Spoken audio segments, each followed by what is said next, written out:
It's great to see all of you here. We have a lot of people in the house today. So my name is Sue Hong, and I'm a professor in the education department. And I just want to welcome you tonight to our 4th annual Diane Ravitch Education Lecture. I would like to say that it's not every department or program that has the opportunity to hold an annual lecture that serves to open up conversation and dialogue on emerging issues in our field. And so that's a real special privilege that we hold here. And as a small department with modest resources, we've learned to accomplish a lot with the joy and passion for what we have in the study of education. So education as a lever and a means for transformation is such a pivotal part of the conversations we have every day here at Wellesley, as it should be. And I know that I can speak for all of the faculty in my department that when I say that it's our hope that the conversations that we have with you all as students allow you to see how education is part of the larger and broader efforts for societal change, community change, and institutional change. So this annual lecture is part of a special gift from an alumna who holds a special place in our hearts as scholars and teachers in education. When I think about who I'd want this lecture and this public education fund that supports it, when I think about who I'd like this to represent, I really can't think of a person better than Diane Ravitch. So Diane is a research professor of education at NYU. She's the founder and president of the Network for Public Education, which opposes high-stakes standardized tests and privatization. If you've taken an education course at Wellesley, it's likely that you've read an article or a book by Diane Ravitch.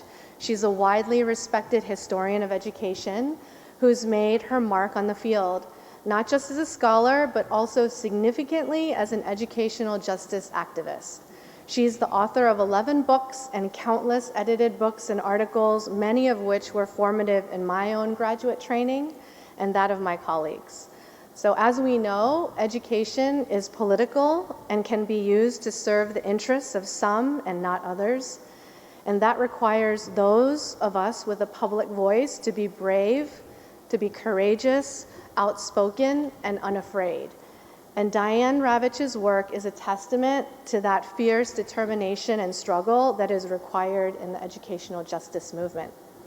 So to quote her from her 2014 book, Reign of Error, The Hoax of the Privatization Movement and the Danger to America's Public Schools, a book that my students read, Diane argues, genuine school reform must be built on hope, not fear, on encouragement, not threats, on inspiration, not compulsion, on trust, not carrots and sticks, on belief in the dignity of the human person, not a slavish devotion to data, on support and mutual respect, not a regime of punishment and blame. To be lasting, she says, school reform must rely on collaboration and teamwork among students, parents, teachers, principals, administrators, and local communities. And these beliefs are central to Diane's activism today. Across the country, she's present to demand accountability from our elected officials, to protest the shutdown of schools, spread the insidious truth about the privatization of education, and illuminate the truth of the effects of power and oppression in education. She communicates to supporters on her blog regularly, of which you can be a part, which has more than 32 million page views. I encourage you to stay connected to her through this special blog. It will make you angry, it'll make you impatient for change, and hopeful in all that's possible in education. It's my great honor and pleasure to introduce you to Diane Ravitch, alumna from the class of 1960, who will introduce tonight's speaker.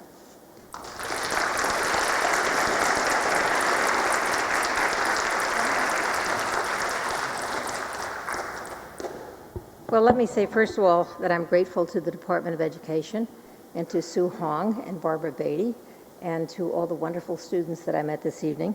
I'm so proud to be a Wellesley alumna. I'm incredibly impressed by this place. And when I came here last time for a reunion, I spoke at one point to my classmates, class of 1960, And I said, you know, if all of us were applying to Wellesley today, most of us wouldn't get in. They did not thank me. We live in a terrible time, and I'm a lot older than everybody in this room, I suspect. And it seemed to me in the past that we were on an arc of progress. Things were getting better. Sometimes there'd be a setback, but the general trend, the bend of justice, was towards more justice, not less. And we seem to have taken a terrible tumble to the point where we question whether anything is true, whether anything is facts. And the fact that we have a president who attacks the press every day and freedom of the press makes me sick to my stomach. But we still have the obligation, the duty, and the responsibility to pursue fact and to pursue truth. That's the burden of scholarship. And it's also the burden of activism, which is to speak out when you see injustice and to speak on behalf of those who don't have a voice. And I've been fortunate enough to have a voice for a curious reason, and that is that I came to prominence on the other side. I came to prominence working for the first President Bush, working in conservative foundations, and I got to know their arguments so well that they won't debate me anymore because I know their arguments better than they do. I had an enlightening. I came to have a different view of the world. I came to be very much opposed to standardized testing, and I know standardized testing very well because I spent 7 years on the board of the National Assessment Governing Board, or the board of the board. I was on the board of the National Testing Program, and I saw questions that had 2 right answers and questions that had no right answers. And I became very skeptical about standardized testing. And I have often thought that if we ask the members of our state legislatures to take the tests that they mandate and make their scores public, they would all fail. That would be the end of standardized testing. I've also been very upset by the movement to privatize, which is alive and well across this country.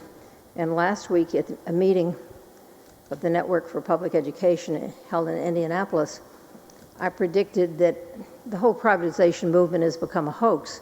It's failing because nothing that it's recommended has succeeded. Vouchers have been shown to be a farce, a hoax, a farce. Kids actually do worse when they get vouchers. Charters don't do any better than public schools, and many are far worse. And so this movement is not a movement, it's something that's just held together by a lot of money. If the money disappeared, the movement would disappear. A true movement has grassroots. A true movement is made up of people with conviction, people with principle, people with dedication. But if the people in the privatization movement weren't being paid, they wouldn't work there. They'd do something else. So it's incumbent upon us to continue to inform ourselves, to inform others, and to fight for what we know is right and just, and to fight for the common good. And that term, the common good, is hardly ever heard in the public square anymore, so we have to keep saying it. But I'm not here to give you a lecture. I'd love to, but I won't. I'll do that maybe another year. What I would like to tell you about is my dear friend Yong Zhao. Yang is one of the most exciting and charismatic people that I've come across in my years in the education field. He was born and raised in China. He came to the U.S. and he got his undergraduate degree in China. He came to the U.S. and got his master's degree and doctorate at the University of Illinois, and subsequently became a professor at Michigan State, at the University of Oregon. He's currently at the University of Kansas, and he travels the world. I think he just flew in today from Shanghai. So you'll forgive any lapses due to jet lag. But he's just an incredible person. He's written some books that I would recommend almost anything he's written. His current book is What Works May Hurt You. Yes? He always has a very clever way of putting his titles. He has a book called Catching Up or Leading the Way about the U.S. Another book that I loved called Who's Afraid of the Big Bad Dragon? Why China Has the Best and the Worst Education System in the World. He's very provocative, always engaging, has deep knowledge of technology. He teaches technology, and I'm looking forward to hearing his talk tonight. Yong Zhao, thank you.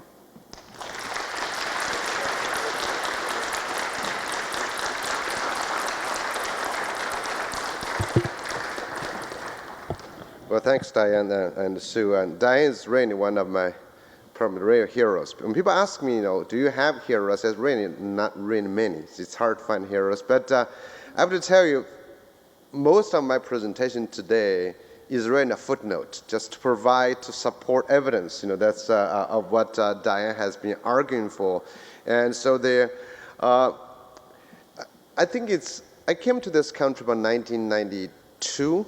That's from China, and I've been really regretting that. I thought I came to a better country, but now it's not. So I just want to show you how this works.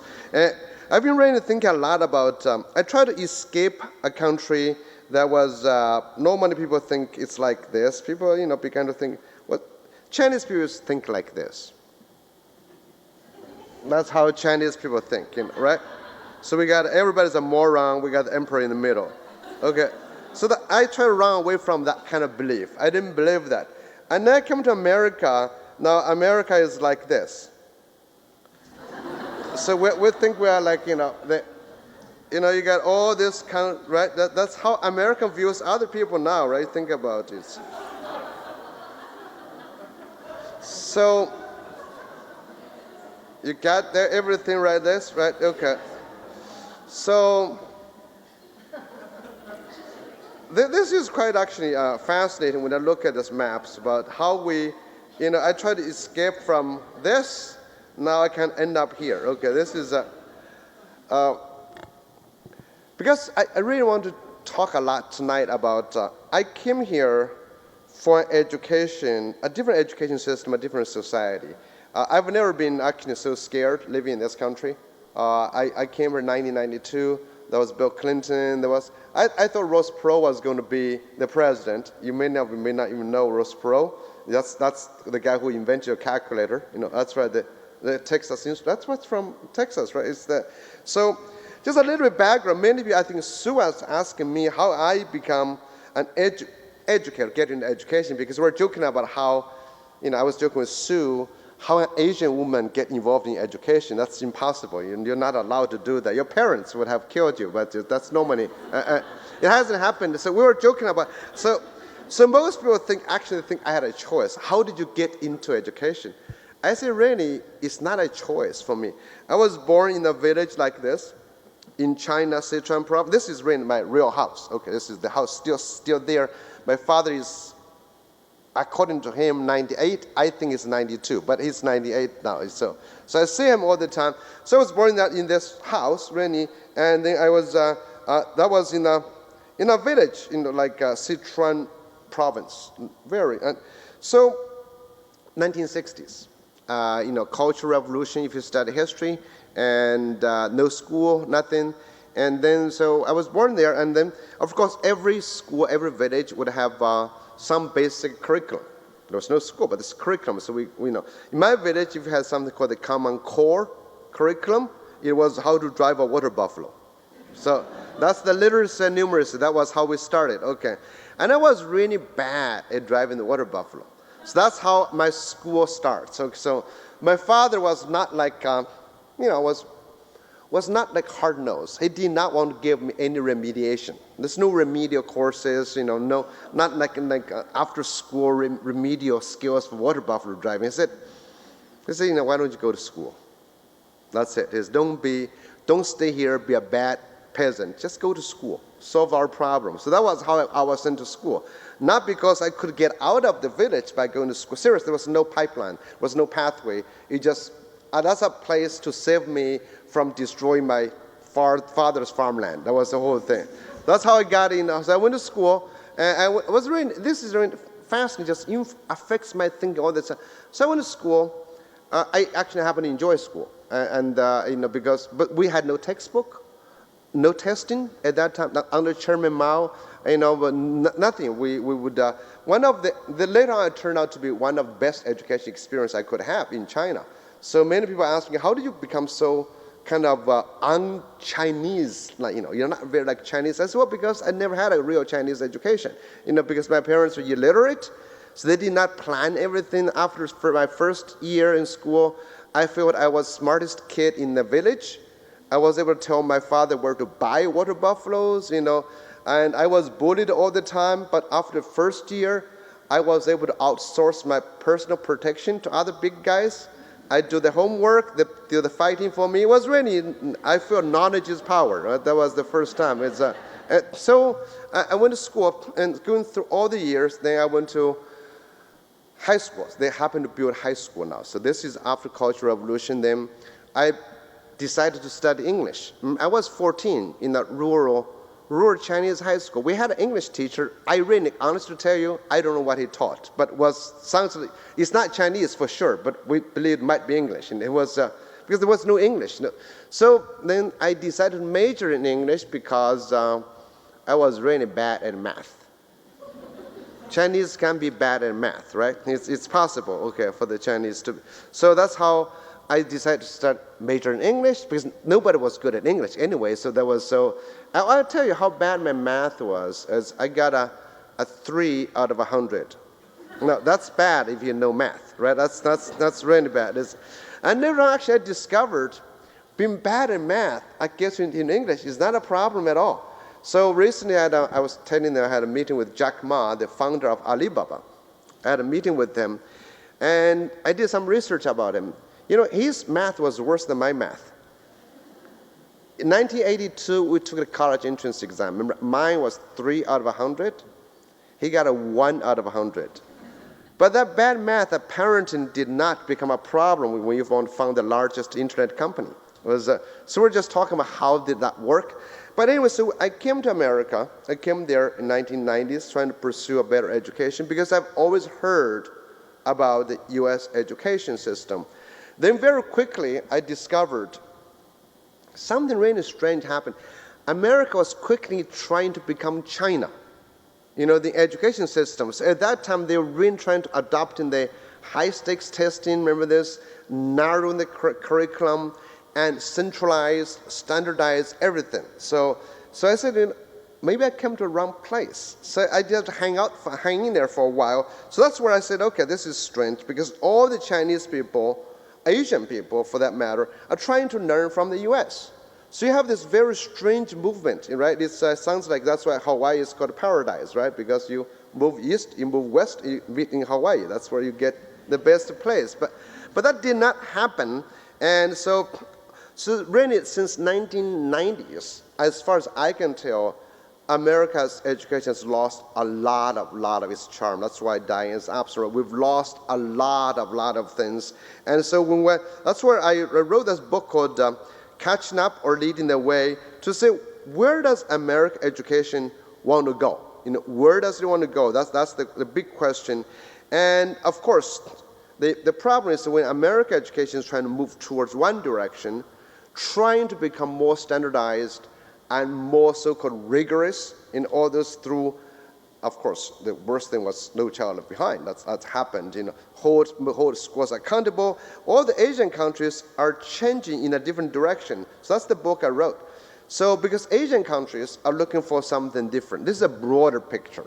Asian countries looks at America and say, okay, how come you're so innovative and creative? So you get a lot of Asian schools come to study. I mean, I live here, so people ask, so how can you tell us the secret source of American education? How can they become so creative, innovative? I said, really, it's two things. One, I learned from my daughter's first grade teacher, and Mrs. Marge Lippy, that's in Michigan. And she said, well, I believe children like popcorn. Michigan, we like popcorn. Okay, so we said, I said, how so? He said, well, some pop early and some pop late. It's almost true, right? Except the few who get burned. But other than that, it's. And I said, that's fabulous. That's great. So that's really talks about tolerance. Talk about allowing children many opportunities. Another thing I learned, which doesn't happen in China, is called school talent shows. Have you been to talent shows? Those are the secret source for Americans' creativity. We don't teach creativity any better than anybody in actually our schools. You probably noticed that. We killed it less successfully than other countries. That's basically, but now we've lost the mechanism. So we've become more of a creativity killing machine now. You know, we've been doing those things. So, but all those years, I began really to examine seriously to say, what happens? Why did countries try to work on those things? So, and also I've been looking at data, historical data. People talk about, we've been doing, America's been on education reform. Diane, as a historian, can tell you any time. I don't think we've never stopped reforming schools. We've been reforming all the time. And all the reforming has really on the premise that we are getting worse. I can remember from the 1950s, the NDEA, remember this, the National Defense Education Act. By the way, American education reform is always prompted by some kind of fear. If we're not afraid of someone, we're not going to do it. So, like fear, right now you can say fear. And the fear from foreign countries are much more powerful to mobilize our politics and politicians all the time. We had 1958 was the year we had the so-called National Defense Education Act. I mean, national defense and education, they should never be combined, but with now. That's the only way to get money into schools, right? That's how we started. And that was prompted by the Soviet Union. We talk about how the Soviets was much better than us. In 1950, Life magazine showing, by the way, this is the same argument, that we were worse than the Soviet Union. They have more rigorous physics class. Our students are having too much fun. That's basically it. Americans are having too much fun. That's why they closed down all amusement parks. Disney's to blame for all the problems America has. This is 1958. And of course, A Nation at Risk came up, 1983, right? So we've always been arguing that somehow we're worse than that. So global competitiveness has become a problem. And of course, recently, it's China, as you can tell now today, China has become the problem. And everybody thinks China is going to take over. And that's because of a lot of the large-scale testing. It's like, if you look at recent testing since 2000, Shanghai became #1 in this thing called PISA. That's the international test. So we've been really blaming, if you look for the US is nowhere to be found. You guys need a bigger screen, okay, to say, if you want to find where America is, America, okay. So, and that action, again, stoked fear in this country. That's really fun, is how we blame others, how we think others are really surpassing us. Since 1950s. So there's a guy called Ed Randall, I think was the former governor of Pennsylvania, and he hosts a radio show. You say how this relate to China. The story will come back eventually. Because of China's took #1 in testing. And one day, I think the Philadelphia Eagles, they canceled a game because of a snowstorm. It's football. China doesn't play football, but China somehow is dragged into his radio show. So the former governor had this to say, so we've become a nation of wussies. The Chinese are kicking our butt in everything. If this was in China, do you think the Chinese would have caught off the game? People would have been marching down to the stadium. They would have walked and they would have been doing calculus on their way down. So we have this view. So we really believe the Chinese take over. We think American education is in decline. And every time a new international assessment comes out, we began to say we're getting worse. So, I learned from historians like Diane. I said, well, you want to go back to history. Is it true? Is American education truly getting worse? Is it in decline? So if you look at you think it's no, right? You're shaking your head. Which you're right. If you look at historical data, American education was never in decline, was never getting worse. Judging by international test scores, it has always been bad. There was never a chance to get worse. It was, if you look at any of the historical data, again, it was just tracing data. We had a long history of bad test takers. 1960s, 1965, it's FIMS, First International Mathematics Study. Americans, 12th graders, ranked 12th out of 12 countries.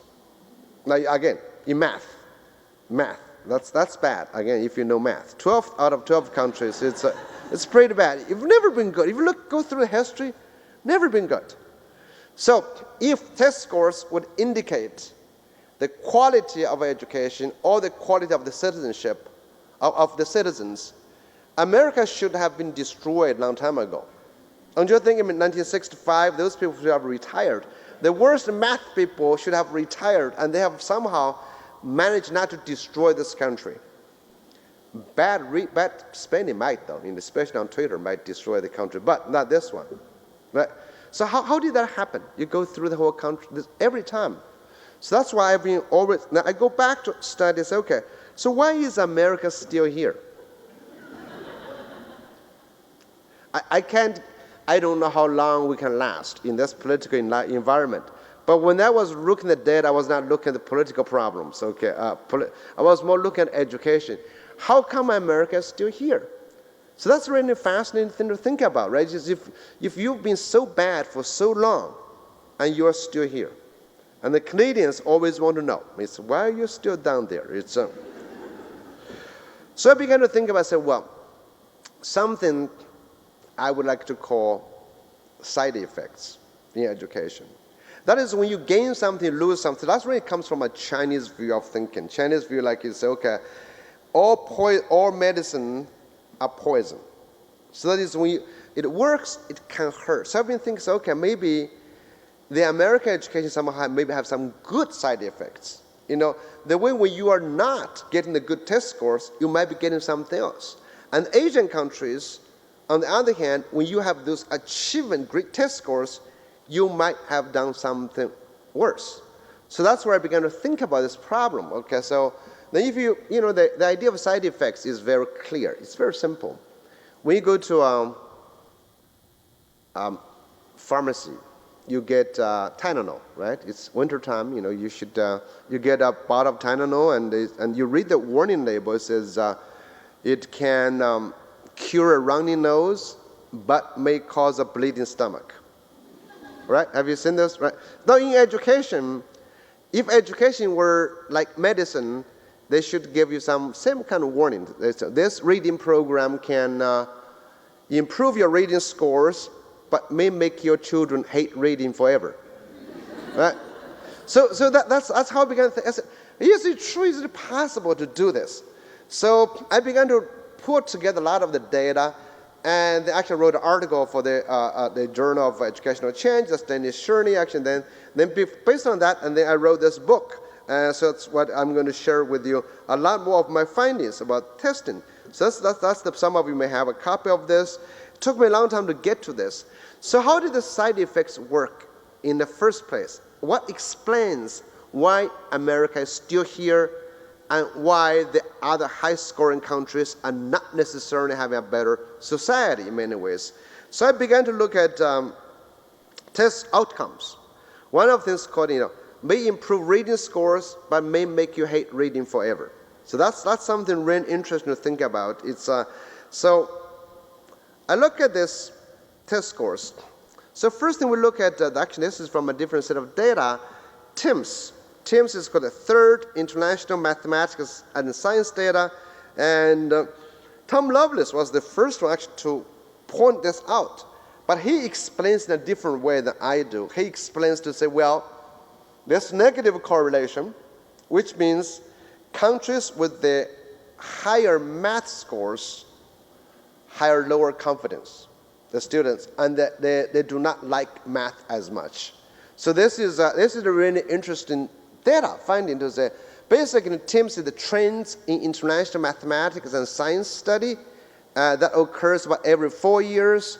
It's 4th and 8th graders, and that's 1995. That's the first time that TIMSS was started. TIMSS, at that time, it was named the Third International Mathematics, so it's still T, but of course, because it becomes so popular, it became a good brand name. That's how so they changed T into trends. And now, this is, you look at this one, grade 4 and grade 8. Students, countries that have higher math scores have students who have lower confidence and they enjoy math less. And this trend is not only on one time. This is actually, this pattern is a historical pattern. So if you look at now more recent data, I'm just picking the East Asian countries to look at this one. If you look at all the top scoring East Asian countries versus the Anglo-Saxon countries, you can see the test scores. So I have another explanation. Basically, it's the chopsticks theory. If you use chopsticks, you score higher in math, okay? But you hate math more. So that's the kind of thing. So chopsticks has certain functions. You look at you can see this kind of interesting, right? What do you like? And then I go back to PISA data, and so PISA data is like this. Well, you can actually say this one. PISA math, PISA science, and reading have all negative correlations with a country's entrepreneurial confidence. And entrepreneurship is key to economic vitality. So that's why, so America, we may be bad. That's the same thing like test scores. We are pretty bad compared to Asian countries, but we are pretty confident. I may be bad, but I think I'm good. Now, that's the kind of idea. So you have this general view about how I feel about myself. We have this idea, but so how does this explain this whole thing? I just came back from Shanghai. Diane was right. I was there doing a big forum on the issue of large-scale assessment. We talk about, of course, everyone knows what damage it does. But by the way, this morning I got a call from a reporter in the New York Times, and, from Beijing as well. He just was trying to talk to me about the competitiveness in Asia. And he said, what's the damage of high-stakes testing in Asian countries? It depresses students' basic confidence. But a bigger problem that America used to not have is a waste of human diversity, human talents. Because any society, you can never run on one economy for a long time. As you know, like we call this Stone Age did not end because they ran out of stones. That's true, right? It's, and we know that any new economy has relied on invention. But who is the new inventor? They're not going to become from mainstream. That's why diversity of talents, diversity of ideas is necessary to have those things. Because when you go through economy, someone tinkering on the edges. What does standardized testing do? It selects, prescribes, constrains one type of people. So I did another a book about, again, it's history. So when I wrote another book, this explains the China. At the end of Ming Dynasty in China, which is written about 150 years earlier than the Industrial Revolution, China's economic condition was ripe for an industrial revolution. But it never happened. So this is what we call the Needham puzzle, which Joseph Needham, who wrote a lot about Chinese ancient invention and science. He's from Cambridge, like 14 volumes of Chinese ancient inventions. So that's why China can be very proud. We got 4 great inventions in China, right? That one. Its average is 1,000 years of time. We do one big invention every 1,000 years in China, but that's more than that. So he had this Needham puzzle to say, how come the Industrial Revolution did not occur in China when they had all the right conditions? And the answer is the Imperial exam. The answer is the Imperial exam is. Many of you know that we call Keju, started in the Sui dynasty for around about 1,500 years. The emperor had designed this best approach to select people, the exam. And by the way, that's a great ploy to deal with this thing. Chinese emperors are really afraid of losing power. Who is the most likely to kind of kill them? Their relatives, friends, and brothers. So the Chinese emperors had a very nice way to say, it was, like Bloody Mary. How did Bloody Mary come along? If you belong to royal family, normally the one who would take power away from you is your relatives. So the Chinese emperor said, I'm not going to use any of you guys. You go enjoy your life, you go to Boston or go to Harvard to have fun. Okay, I'm going to find my own people. So they devised this thing called testing, and so allow everybody from the commoners to pass the exam, and then you have a chance to serve me. So I get the most talents, take the exam to serve me. If you fail, what do? You go back teach other people to take my exam. Okay.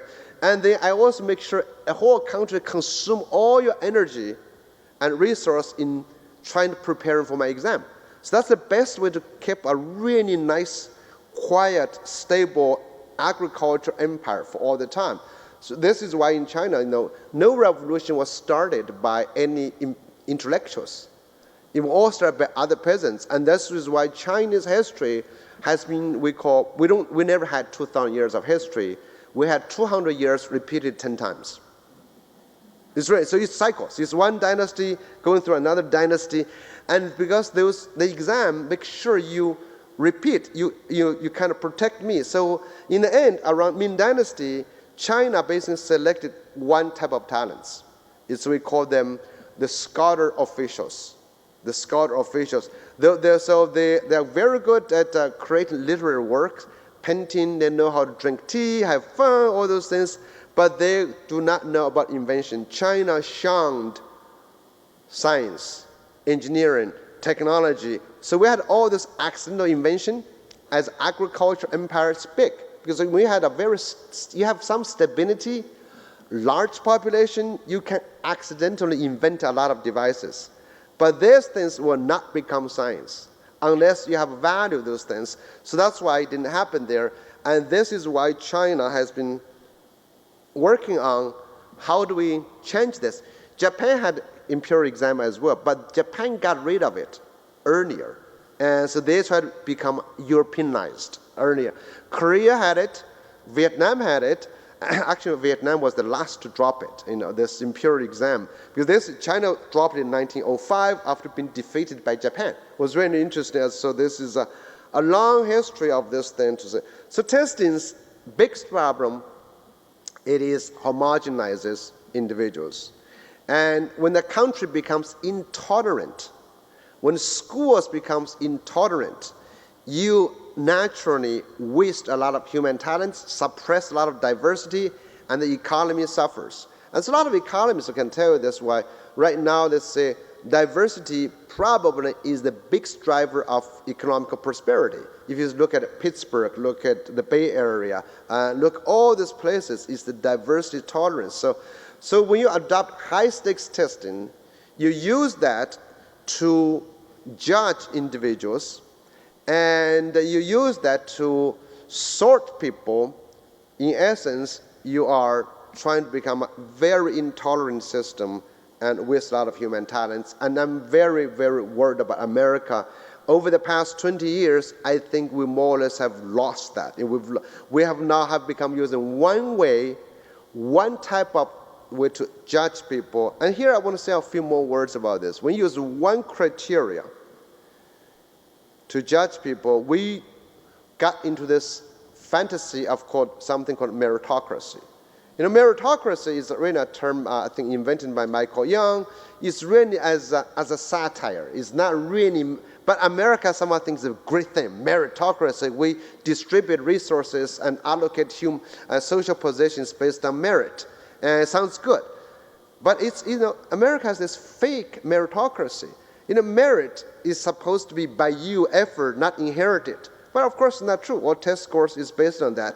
And once we have this meritocracy, we have a narrow meritocracy. In our schools today, we define merit as your ability in math and numeracy and literacy. Diane, you were joking, you could never go back to, you will not be admitted to Wellesley. I will never be allowed to survive kindergarten in China. And seriously, I would not be ready for kindergarten. Today America have this new thing called kindergarten readiness. Have you heard about this thing? As if kindergarten is a job. You can't. Are you ready for kindergarten? So we have this concept. But when you have those two, numeracy and literacy, and we try to close the achievement gap, it can never happen. The achievement gap cannot be closed if it's defined by those two. And this is why if you look at the low skills test from a no stakes test like NAEP has not changed. NAEP has not improved. The gap has not been closed, and it cannot happen. Because what happens, we hurt kids more. I was reading the data on reading first. again, No Child Left Behind data, if you look at that data, we never close the gap, but we might have hurt our children a lot more. So when I was looking at this Chinese data and American data, and you go through the whole process, why is America still here? Because somehow, some way, it has a chance to preserve our human diversity. And this is an interesting book from Claudia Goldin and Lillian Katz, two Harvard economists. It's who wrote this book called The Race Between Technology and Education Technology. And so I was, in my book, I talk about how education is all like a sausage maker. You know, that's what traditional education is, like a sausage maker. You want to show you this. So because we have a lot of children, there are a lot of diversity, you know, but society desired a homogeneous workforce. So schools were designed to reduce diversity into homogeneous workforce. This happens every place. America, you know, is just a broken sausage maker. Other countries are much more perfecto. So those high-scoring countries, like Asian countries, are perfect sausage makers. Because, you know, it's not bad if you all like sausage. So society, so that's what it does. You know, we reduce them. So Americans, by the way, the whole paradigm really goes like this. I want to show you this. How do we, schooling is to reduce diversity, homogenize everybody. If you homogenize everybody, your test scores goes up. Remember, your average goes up, your variation goes small. That's how we have those high-achieving countries. That's how we arrive high-achieving countries. So you are very successful to homogenize everybody. But America traditionally just happens to be a broken sausage maker. This explains why we have had low test scores but survived until today because of this traditional virtues of American education. Number one. Number two is called public provision and public funding. That's public funding is key, but public provision is important because if you have public provision, you do not run schools like a country club. When you run schools as a country club, you pre-select. And who do you pre-select? You pre-select people who are like you.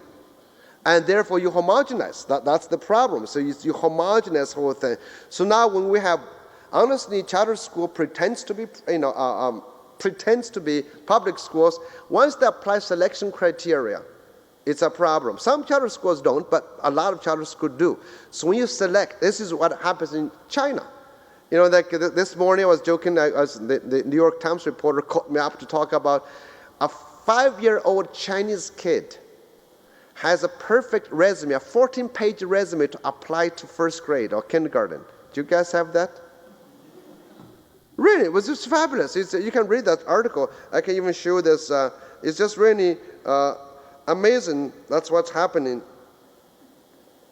This is today. And so I had an interview with him, and he wrote about this in the New York Times now, so you can read that in the New York Times. So this is the idea about how we do not pre-select people and get them into education. It's public. We've lost that. We continue to lose that one. I think that's very dangerous because when there is public provision and public funding, this is another thing. America is one of the only very few countries who do not ask who you are when they accept you into school. Many countries do. Many countries check your immigration status, checks whether you pay taxes, sort you based on your neighborhood. I know American education has a lot of problems, but this is one thing we at least allow everybody to give it a try. Then, of course, separation of church and state, I think that's been changed. Another, I think, two things I found important: local control and decentralized. I know many reformers have attacked America for being so fragmented, to say, okay, how come your local control, your schools locally controlled, you don't have a system? We have 12,000 systems because we have 12,000 school districts, I know local control enables a lot of inequity in terms of funding. But local control and decentralization of curriculum enables different districts and teachers to have more professional autonomy to decide what you want to teach, what children can learn. One of the things you look at Asian countries, when you early on, you try to homogenize, you try to guide students into one type of opportunities that you are homogenized. But here in America, children go to museums, field trips, and different schools may have a different flavor. And I know people, one time was debating, someone said, okay, local control allows Texas and Kansas. Now I live in Kansas now. People always asking, why do you move to Kansas? I said, I'm interested in flipping the state, but just me and my wife. It's not working, but you can all come to Kansas to make it happen. But I said, this fragmented state allows Kansas, Texas to teach creationism. I said, yeah, that's true. But if you had one system in the U.S., the whole country would be teaching creationism, right? Would you think that's the genius of this whole, the diversity is really marvelous. Another is open and forgiving. America is another one. We used to be a country, before we had all this high-stakes testing that hurts kids, we allowed people to play at least for 12 years, K-12. Now we have got into this very serious thing. We got to fix you. Remember this idea? If you cannot read by 3rd grade, your chance of getting into jail is very high. I think America today, this early reading is crazy. It's mania, this early reading. Because we really believe if you don't read, but that data is right, by the way. If you look at that, there is strong correlation that 3rd grade reading is highly correlated in a positive way with readings, with education attainment, with the future success, all those things. But that's not because they can read. It's because of the family background. Who cannot read by 3rd grade? It is also because our schools do not know how to teach kids who cannot read by 3rd grade. So simply by improving their reading skills, by the way, it cannot be easily improved, is not going to work. But what do we do? So that's why if you look at the data, our No Child Left Behind, fixing people's early reading has hurt kids a lot more because we deprive them of the opportunity to be exposed to opportunities that they might thrive in a different situation. We hurt poor kids a lot more because suburban kids, parents, can buy those opportunities in arts, in music, in sports. But urban inner city kids in Detroit, in Los Angeles, they can't buy them. Public schools used to be the only place they can have access. Now they've lost that. So now we are, in the name of trying to help everybody succeed, we're actually creating a much bigger gap in this way. So my first talk, think about what works can hurt. When it works to improve one type of outcomes, you hurt other outcomes. So that's what I'm talking about. The so-called testing cognitive skill outcome comes at a cost of non-cognitive outcomes. The outcome of the effect in homogenizing students comes at the effect of sacrificing diversity. So as a society, as a teacher, we have to, as educators, make a choice. We have to think about what are we sacrificing. There's also further studies showing that direct instruction, for example, can improve the children's memorization, master of knowledge, but really hurts their ability and interest in creativity and curiosity. There's a lot of data showing that. So this is one type of hurt. Then we have, I was looking at another set of data, thinking about early reading. You can read this. This is from Journal of Developmental Psychology. It says early reading was associated with early educational success, but was also associated with worse long-term outcomes, including less overall education attainment, worse teenage and adult adjustment, and increased alcohol use. So you read early, you drink more. Okay. So you want to think of, by the way, this is actually longitudinal study. This is from the Termite study. This is from Louis Terman in the 1920s. Terman was the one who created the Stanford Binet IQ test.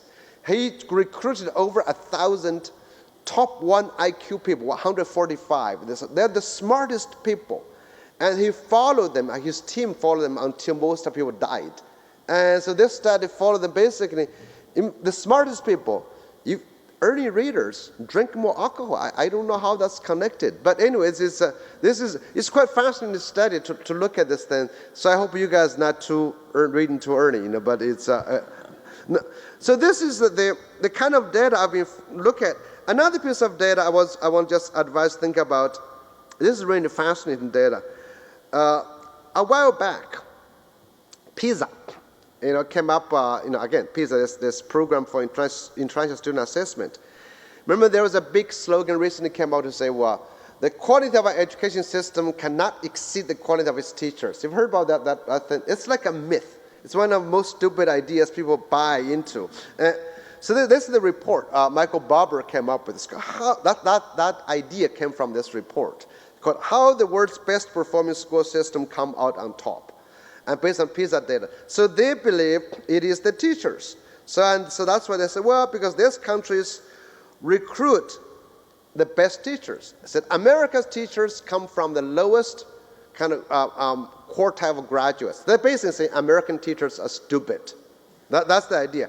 But Singapore, and they said, well, let's look at Singapore, Korea, they recruit from top 5%, top 10%. You see this one? And this is why this report glorifies Teach for America. They said, well, because those smarter kids, and henceforth, those countries, Finland, Korea, Singapore, become best. So that's the argument. So if you want to improve your education, get the smartest IQ-wise, okay, top graduates. So that is, of course, has a problem. That's a lie. That's not true. So if you look at I asked Pastor Solberg, of course, Finland, you might have heard from him. Pastor said, that's not true. Finland recruits deliberately avoids only recruiting top students. I actually was talking to the Singaporean people. Said, no, that's not true. When we were actually good, nobody wants to be a teacher. So all this myth. And then I said, well, there's something more to that. So I was tracking down another study. This is something I want you to read. This is from a Swedish longitudinal study. Basically shows some excellent teachers, when they were academically successful teachers, hurt students. So, they benefit some students who are like them, they hurt students who are not like them. And this is longitudinal study. So I want you to think about side effects. It's basically the same medicine works for this population, doesn't work for others. Remember, that's the issue. Okay, don't take this medicine, don't mix with alcohol kind of thing, right? It's just, when you're drinking, don't take this. This is fascinating stuff to think about. So some different qualities of teachers work for different population of students. We call this really called ATI, aptitude, treatment, interaction. That is, so think about there's no one medicine that works for everybody. And this is why when people bring data out to say, okay, we have some studies to show it works for some, it doesn't work for some others. So another thing I want to bring your attention to is look at side effects. Greg Foster is one of the biggest pseudoscientists in claiming voucher programs is a win-win solution. So this has come out of Milton Friedman Foundation, that now called Education Choice Foundation, you can imagine. He publishes this report every, I think, 4 years, something. It's called Win-Win Solution, and it's called Empirical Evidence. So I said, I'm going to take a look at this thing, because I don't believe anything works for everybody. So Foster, this is you can track online. His claim is that, he said, the evidence points clearly in one direction. Said opponents frequently claim school choice does not benefit participants, hurts public schools, costs taxpayers, facilitates segregation, even undermines democracy.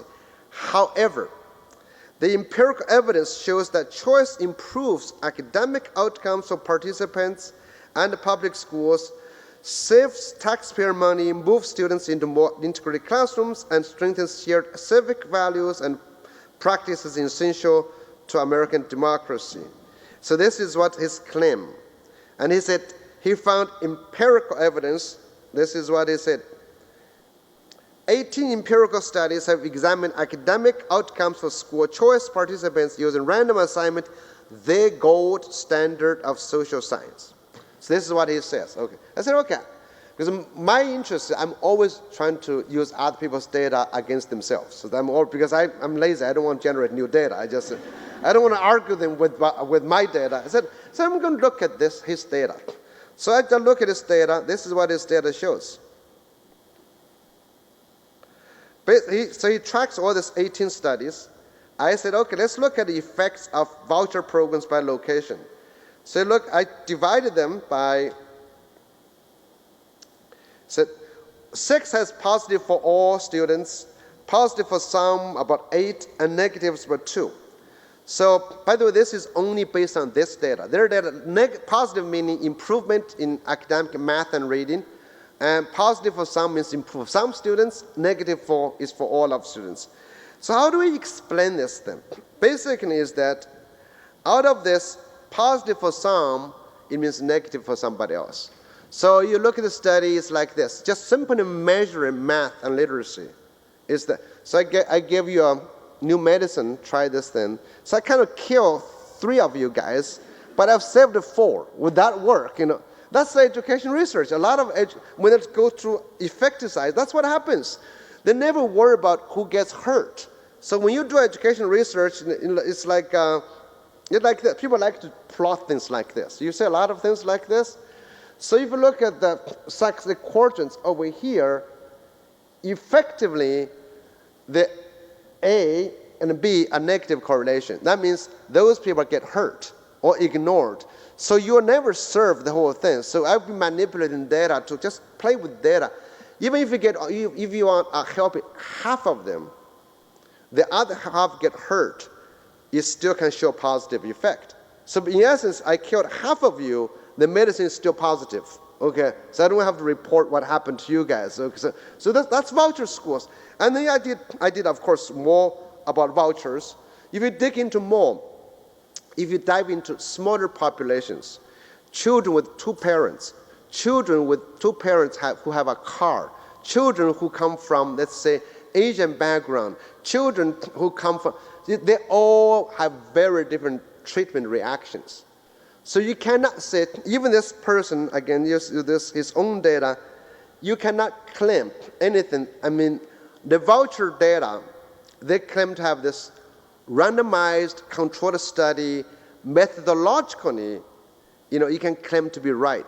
But the way they analyze the data is completely wrong. If you apply this to all of this field, you will find out basically what works can hurt. So this is the federal program came really out of this. It's there's a what works clearinghouse. They only focus on methodology. They don't focus on nature of the evidence. So what I want to end with, I want to call on you to keep thinking about the big question in education. It's not so much about how do you collect evidence. Education is, in essence, many times actually very much value-driven. We can collect empirical evidence, but is that positive evidence of positive effect or negative effect? What are you really looking for in the end? I think that's going to be very challenging to all of us. So when we measure some progress, at what cost?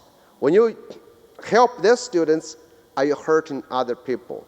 And that is happening all over the place. And even now the so-called PISA data is coming out to show something very interesting. That is all the countries, the negative correlation, countries with high scores have a lot more students who are unhappy. Is education unhappy and dissatisfaction? You look at the countries, high score countries, Hong Kong, Taiwan, Macau, and BSJ, that's Beijing, Shanghai, Jiangsu, and Guangdong, that's China. That corner is high test scores, low satisfaction. So if we want to depress our kids, let's improve their test scores, right? If we want to hurt some people, let's privatize our schools. If we want to homogenize society, let's do it. So an analogy I want to end is, I really believe, you look kids like this. Okay, what's valuable is that every child like this, every child has a unique set of talents, interests, cultural backgrounds. Everybody is valuable, but standardized test is like trying to grow a beautiful garden. Sometimes they're not even beautiful. Yeah, I used to like gardeners, but now I don't like them anymore. And I discovered gardeners are the most cruel, meanest people possible, right? Because they decide who gets to be in the garden. They decide. If they want to have a tulip garden, a rose is a nuisance, don't get rid of. But I think to survive as a society, to thrive, we need a lot more diversity. You know, the sustainability of any environments relies on biodiversity. Ecosystems, the health of ecosystems relies on biodiversity, in which every species makes a contribution, has a niche. So I hope our schools will become like a nature reserve, where every talent deserves to grow in its own way, to support each other, can contribute to each other. So that's what I live with. What works can hurt. Imagine, what do you want? What matters to you? What matters to a society? Thank you.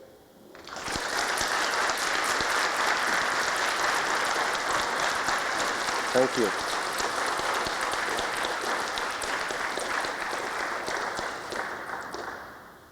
So we have some microphones on the side. Do you have questions that you'd like to ask or comment? I'm going to ask a couple of questions. Please. To get started, and they can all go up and ask questions. One is, I noticed in the voucher studies, many of those studies came from the same people who are very strong voucher advocates. So there ought to be some way of saying, if you publicly support vouchers, you should not be doing voucher studies, because your results will always be positive. I noticed that. The other thing, and I think it's very important because it's part of the public discourse, is we want to close the achievement. When you use the standardized test, the achievement has to count because it's a norm. And based on the norm, on bell curves don't never close by definition. Yeah, that's great observation. The reason I picked first of the voucher studies, so far, there are a few of them kind of are more neutral researchers, but most of them, you're right, are supporters of voucher. It's like the tobacco studies founded by Philip Morris. It's like that. But what I was interested in, so I'm kind of like you. I picked their staunch supporters, their own opponents study, and try to pick them apart. So that actually makes it a lot more fun. So if you look at their data and say, wow, so it's kind of more interesting. The other one is really about what I honest right now in this country. I think the achievement gap, if you read the literature, a lot of researchers, especially African Americans, do not like the term. Achievement gap came from a racially biased time. I think it was desegregation time. That was in Washington, D.C. So it's, and this is, by the achievement gap is used to justify actions to further the difference. People like to call it a resource gap. There's a lot more reasons to that. And in my own thinking in school, so I wrote a different book that's really talk about how at different times, if we select individuals, not trying to based on what we think they can be, and today, in today's economy, today's society, everybody actually can achieve greatness in their own way. So that's how we support them at different times. So I don't think the bell curve, as long as you use a bell curve, by the way, the bell curve is designed to perpetuate actually the gap. Our schools perpetuates designed to do that.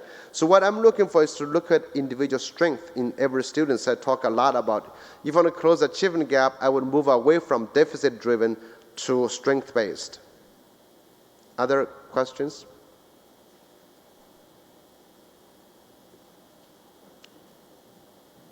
That's good.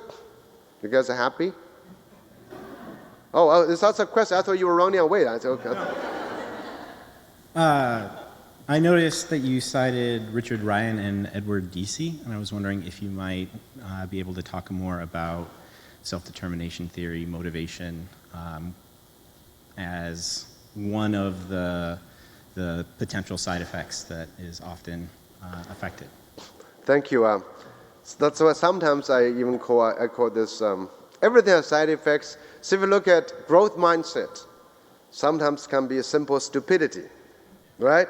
You keep have a growth mindset, things you're not going to become great at. So the part we actually try to get to that one is we examine a lot of different qualities of human beings, like this growth mindset, resilience, grit. You can imagine all those things people have been promoting.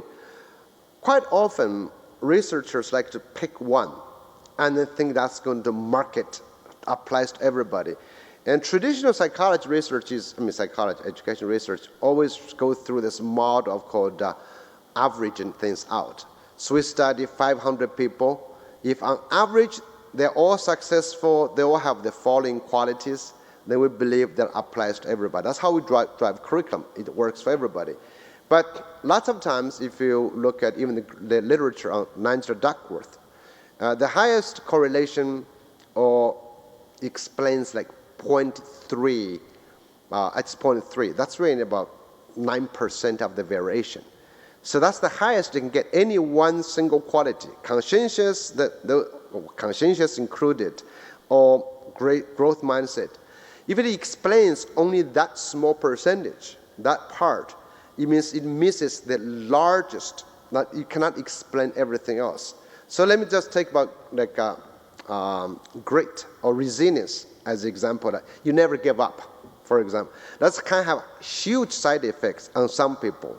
And because if you keep doing something which you really have no talent in, that's not very good. And you kept going for that. You kept going, repeating. We have those things. That's like sometimes we encourage our poor kids to say, why don't you keep doing that? If you do this, you will. So I said, people trying to encourage, Young, I believe you really can play football. I said, sure, yeah, but I don't want to. Look at me. I said, I can spend 10,000 hours perfecting football, but would I ever be playing for the Broncos? Seahawks, I would be crushed. I'll be dead before I can get in the field.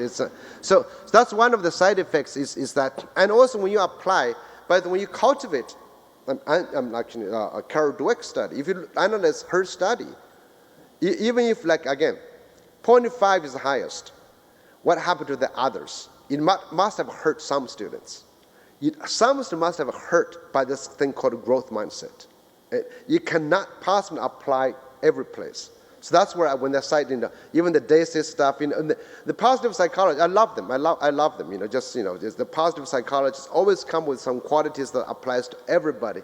It doesn't work. So I'm actually getting into the new way of thinking about college admissions, which I call the right mix. The right mix. That you have different levels of personality, different of talents. It's context specific. You apply specific, tasks. So what I like is Todd Rose stuff is all this jagged profile concept. So you have the right mix just for you, for this context, for this situation. Don't tell them I don't like positive psychologist people. I kind of like them. The best thing I learned from positive psychologists, if you kept thinking positively, I used to have Michigan State University used to have a very crowded parking lot. It's hard to find a parking lot. So if you keep thinking positive, you will find a parking spot. For after an hour, after like 2 hours of circling parking, if you guys kept thinking, you will find a place. It's really powerful. Other questions or comments? There's microphones, but I think this place is small enough you don't need to even use a mic. Hey, Jeff. I noticed one of your voucher stuff cited one of Paul Peterson's work at Harvard, and it seems like you're lumping a lot of the voucher stuff with some charter. What's your opinion of some more progressive charters, such as those with mid-sizer and not emphasize standardized testing? Thank you. This study I cited is only voucher programs. This one, I referenced charter schools was simply because trying to say charter schools are not necessarily as public as some people like to believe in that sense. I think Diane has done a lot more work on charter schools. As far as I know, there are very innovative charter schools. I know that High Tech High, for example. I know some schools in San Diego they actually use lottery to admit students. I've seen some really positive ones, but I've seen some bad ones, especially in Ohio. I think they have a lot of problems with that. But I'm not an expert on charter. I was only look at this data to look at different ways how to examine the same data. Other questions? Yes, please. Where do you feel that intrinsic motivation fits into a strong education? Like we have this sort of assessment-based education where it's extrinsic, you're being motivated to try and hit whatever scores, that sort of thing, some external metric. How do you think maybe an alternative model around intrinsic motivation would work? What are your thoughts on that? Well, intrinsic definitely is probably that's human beings, human desire, we call for self-determination. But when it's applied in education, it might be different. How do you support that? Standardized testing has the tendency to remove intrinsic motivation, and what I would like to say is that intrinsic motivation all has to do with choice. Like, does the environment enable you to have any choice? If you don't have that, then you lose it. By the way, that's a really good question because I want to add something I forgot to add. A lot of the U.S. scholars, especially I call them neoliberals, they praise Asian education system for really one thing. The OECD people say, well, Asian kids, you guys from Asia said, well, basically they think Asian kids enjoy being tortured. That's the whole idea. Asian kids succeed more than American kids because they believe in effort. They don't believe in natural born differences. That's what I said. Americans like to blame what they're born with, blame other people. They said Americans, because we talk about individual differences, we talk about social inequities. And so the neoliberals believe, the Asian people, especially the East Asian, the emperors, they of course want to believe there's no difference. If you fail, you have not worked hard enough. That's why from Asian parents really do that. That's the easiest way to escape from any liability. Right? As a parent, as authority, say, well, you didn't work. There's no difference. You're born the same. You have the same social condition. And if you are not successful, it's your effort. That's a lie. That's a very convenient way to escape responsibility as a government responsibility. So that's why many neoliberals are very eager to import the Asian way. That's Andrea Schleicher, that's PISA, said, well, Asian kids always thinks effort. So we have students now, I have PhD students doing research on that one. Is that Asian students don't want choices, but they have been educated not to know how to make choices. So there's a lot of psychological studies showing that Asian kids versus American kids, Asian kids can treat the choice by their mother as their own choice.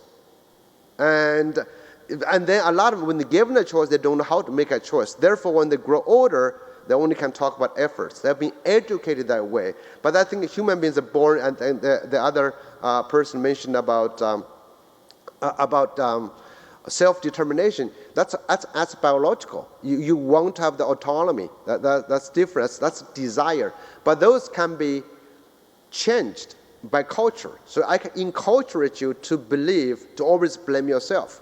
And this is another thing which is, again, the PISA data would say, countries, again, Andrea Schleicher would say, countries have higher test scores, students tend to blame themselves. So there's the French not so good in taking the test because they tend to blame others. So I actually took that data. I said, well, is that true?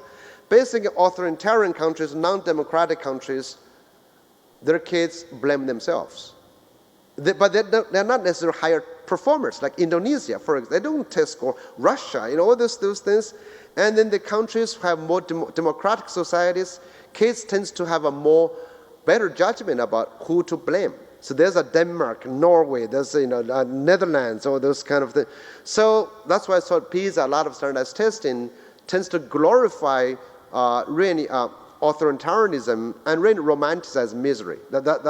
So this comes to your intrinsic motivation, because intrinsic motivation can be easily changed. I can make extrinsic motivation become your intrinsic motivation. It's like I make you believe your parents' choice is your choice. And that's it's quite fascinating process. Yes? So I'm about to finish a new book. There I have a chapter on Edward Detchy. You mentioned it. And also Dan Ariely.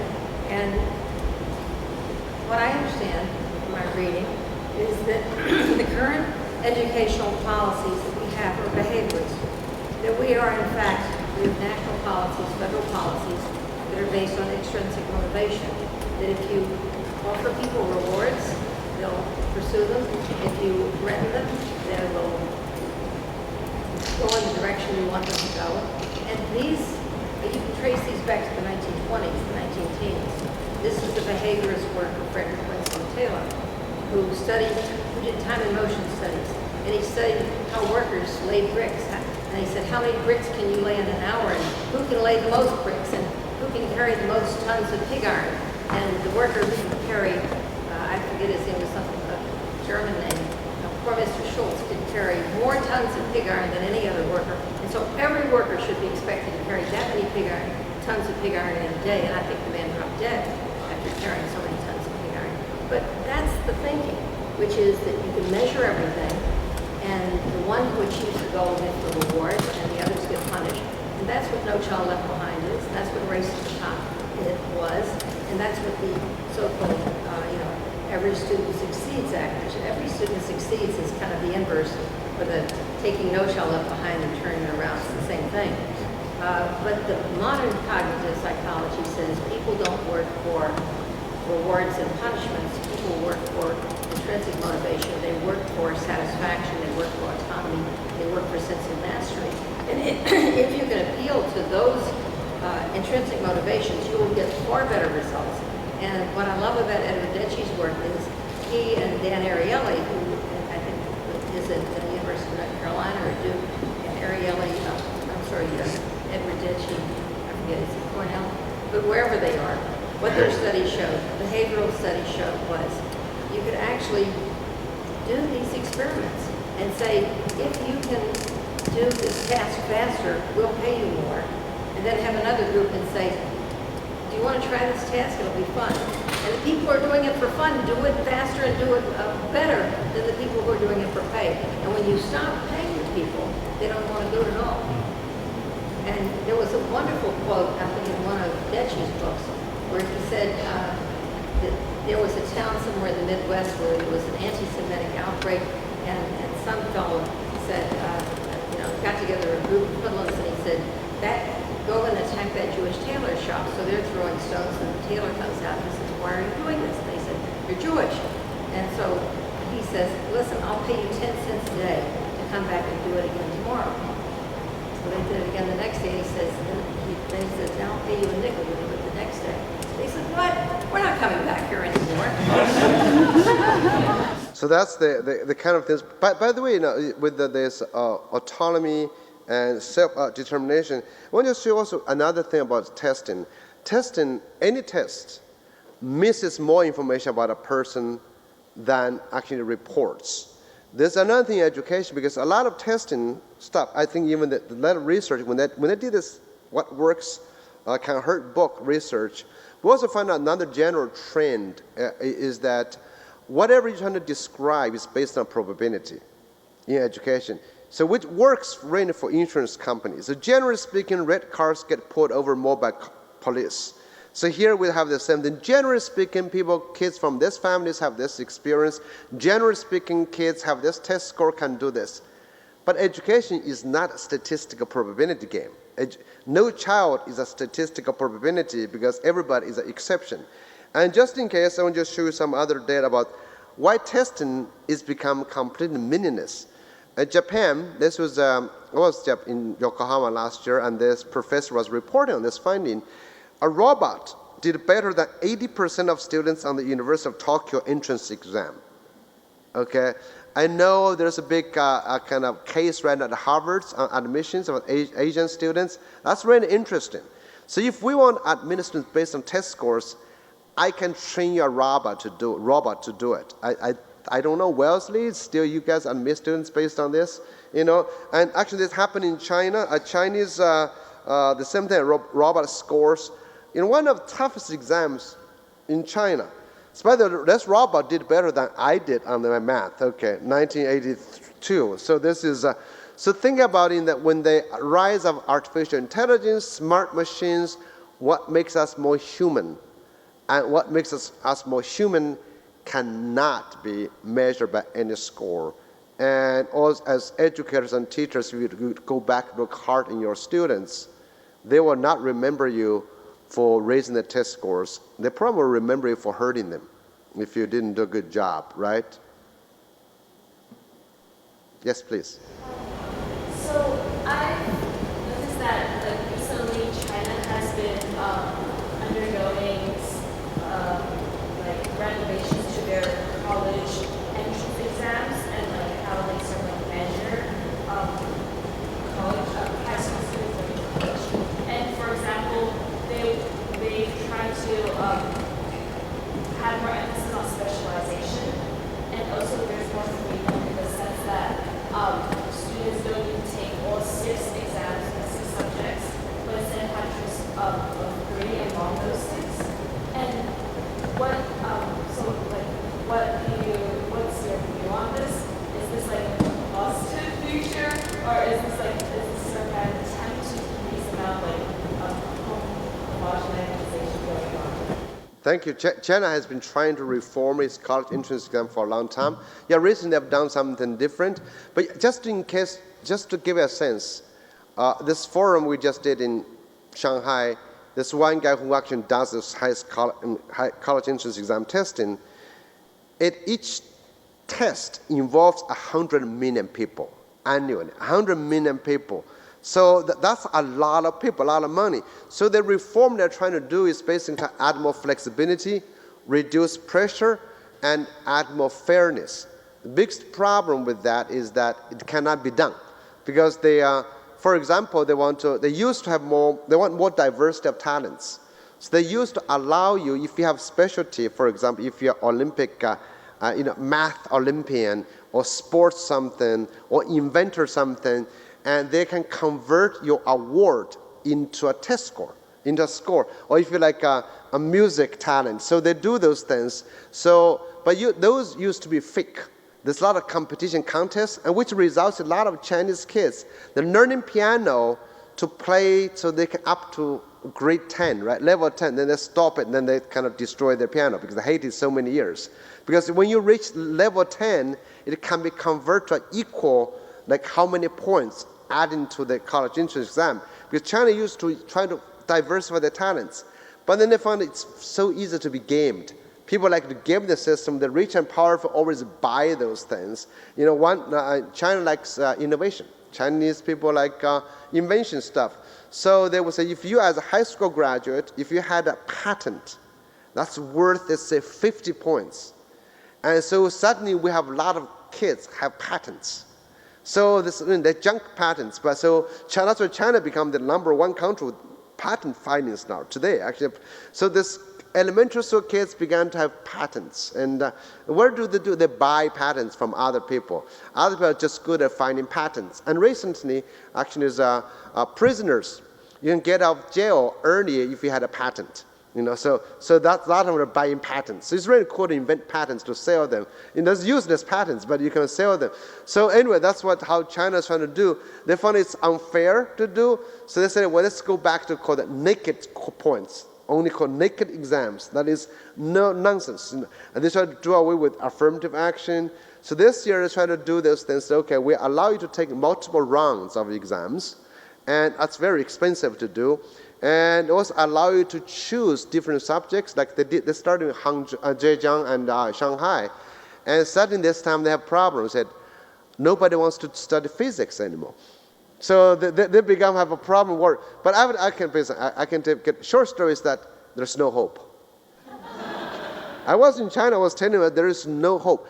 As long as you think there's one way to select students, to assess schools, to judge teachers, there is no hope.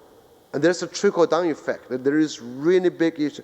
But by the way, China is a really fascinating country to study. If you guys want to study, it's really interesting. It's especially if you don't speak the language, it becomes more interesting. It's changing, but I think it's going to take a long. Korea has been doing the same thing. Korea actually trying to get rid of the college entrance exam, and now they have dual track of admissions. So one is based on your simply no exam. You don't have to take the exam. It's based on your school performance. So I was talking to some of the professors there. They said, well, we have half taking the entrance exam, half going to college. I said, has it reduced your problem of homogenization, academic pressure, anxiety, tutoring? I said, no. I said, why? Because our school record is still based on tests. So you don't take this one exam, you have many more exams to take here. And it's just reduced to one single number. Once you reduce individual diversity in a single number, it's not going to work. That's why they need you guys explore, right? And they need you go consult for Asian countries. They want something. Now they don't want schools. I think Dennis Stern was talking about there's a huge movement in South Korea to do democratic schools. They're going to have a measurement. They're going to have an exam of democracy. They're going to test your democratic abilities. I don't know how that's going to happen. Any other questions? I have one for you. Yes. So you talked mostly about the ways that education can harm young people, side effects for students. But I'm wondering if you can say a little bit about what is the harm or the side effects for teachers. Oh, I have not really studied art. I think teachers are invincible. Normally they can't be harmed. And but actually, if there's anything, I would say like Asian countries. I look at Asian countries. I think in the U.S. we're becoming very Asian. And by the way, I want to say this one: England has become China. Education system. If you go there, I was there in the summer. It's really depressing. And it's over half of the country uses Shanghai math. They've been flying Shanghai teachers to train their teachers. They imported Shanghai math textbooks. Let's say it, really merely 140 years ago, they kind of sold Chinese opium. Now they're buying it back. Just buying the math opium back. It's really the opium wars. It's really depressing. So in that culture, first of all, America has become like that, by the way. Teachers lose autonomy. Your professional autonomy, you do not make a judgment. And then second harm you do, you don't see the child in front of you anymore. You see the government, the standards is testing in front of you. You are busy teaching. You've been basically become a FedEx guy, carrying, maybe a brick mover, right? You move the FedEx thing, the box given by you by government, you hand this thing. I was in a Chicago public school. The teacher has to write down the objective lesson plan there. That's what matters to you. Even you have a child who's dying in front of you, it doesn't matter because that child, at the best, is a standards barrier, an exam person. That's another part of teachers. Then, of course, teacher burnout, which is no difference. We've seen those things. But more important thing, even school of education right now, we trivialize teaching. We turn teaching into discrete skills, right? You go there, this is how you teach reading, how you assess reading. We forget teacher and students, ultimately, it's a pair of human beings interacting with each other. I think the humanity of education has been completely lost. Even like when we teach methods, when we teach those things, we lose a lot of those things. And if that's the case, teaching can be mechanized, then we'll have a robot to do that. That's really can be done. I know some of the books, there's books like Teaching Like a Champion, all this stuff. I think we've been tricked by, we're teachers, we're not educators anymore. So that's the side effects on teaching. I see this done, really it's horrible. We're not seeing teachers as human beings who like to look at children like popcorns anymore. Now you have to all pop at the same time.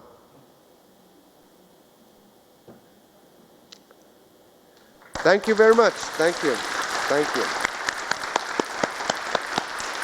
Thank you.